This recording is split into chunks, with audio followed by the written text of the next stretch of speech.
Bienvenue sur le Gay Report. Cher Monsieur le Président de la République, vos activités politiques vous éloignent-elles trop de votre siège de président et sont-elles tout simplement en train de tuer l'État, par conséquent la République? Êtes-vous vraiment informé et bien informé sur la situation sociale interne du Sénégal? Ou bien tournez-vous tout simplement la tête vers l'autre côté? Nous nous posons la question chaque jour. Nous qui vivons le réel quotidien avec ce nouveau narratif sénégalais, nous voyons bien la vague noire de l'anarchie déferler sur notre pays. Une anarchie huilée par la réaction empirique de Sénégalais déçus de la pratique de l'État, du fait de l'obscurité dans laquelle nous vivons. Car, Monsieur le Président de la République, la lumière que nous apercevons au fond du tunnel n'est en réalité que la torche d'un voleur.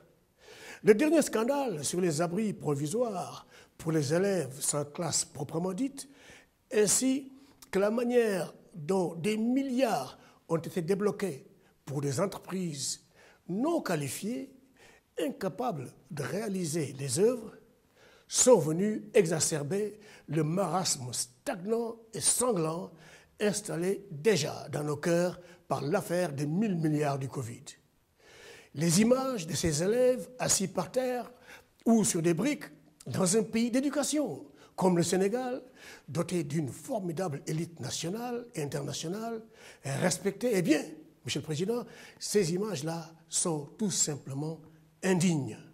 Ces scandales qui tuent les espoirs des Sénégalais en éliminant le sens de l'égalité ont déjà mis le feu sur le chemin qui mène à la présidentielle de 2024. Alors, dites-nous, Monsieur le Président, que font encore autour de vous ces seigneurs de la corruption et leurs vassaux?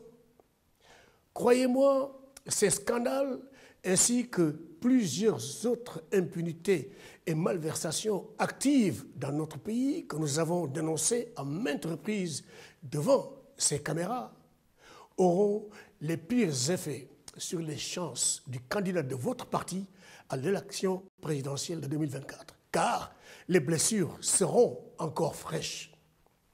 Autre chose, Monsieur le Président, le monde entier, le monde des grands démocrates duquel le Sénégal semble s'extirper, désinvolte et progressivement achève de nous placer sur la liste des pays en retard sur la pratique de la démocratie. Notre démocratie recule et s'estompe chaque jour, car dans notre pays, ici au Sénégal, les opposants sont harcelés, les porteurs d'opinion intimidés, et le tout dans une ambiance de scène de violence, de persécution et d'intimidation honteuse. Pour terminer, Monsieur le Président de la République, nul besoin pour moi de revenir sur l'anticonstitutionnalité, que dis-je, l'illégalité de votre candidature pour un troisième mandat. Seulement, au vu de tout ce qui se dit et se fait sur le plan du droit dans notre pays, au vu des changements et aménagements dans les rangs des juges et devant votre silence, l'opinion s'attend à une validation d'un troisième mandat par le Conseil constitutionnel. Mais nous restons fermes et nous ne vous voyons pas briguer un troisième mandat, n'en déplaise à ceux de vos souteneurs qui parlent de deuxième quinquennat. Ces gens-là, savent-ils que s'il s'agissait d'un deuxième quinquennat, il leur faudrait bien nous dire quand, au début de ce premier quinquennat, vous avez procédé à une déclaration de patrimoine. Car, sur le plan strictement juridique, tout président qui commence un mandat doit faire une déclaration de patrimoine.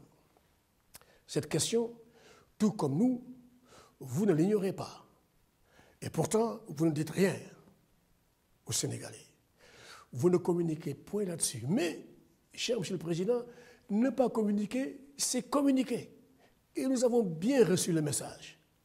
Vous avez un candidat dont les oreilles, comme cela se ferait avec le magicien, et son lapin sortent de plus en plus distinctement de votre chapeau. Un candidat dont le choix rassemblera la grande famille libérale de votre parti originel, le PDS, un candidat qui vous permettra de sortir par la grande porte et de conserver tous vos mérites et succès d'ancien président du Sénégal, d'ancien président de l'Union africaine, un candidat qui vous permettra de dire aux Sénégalais, je vous l'avais dit, ce mandat est mon dernier.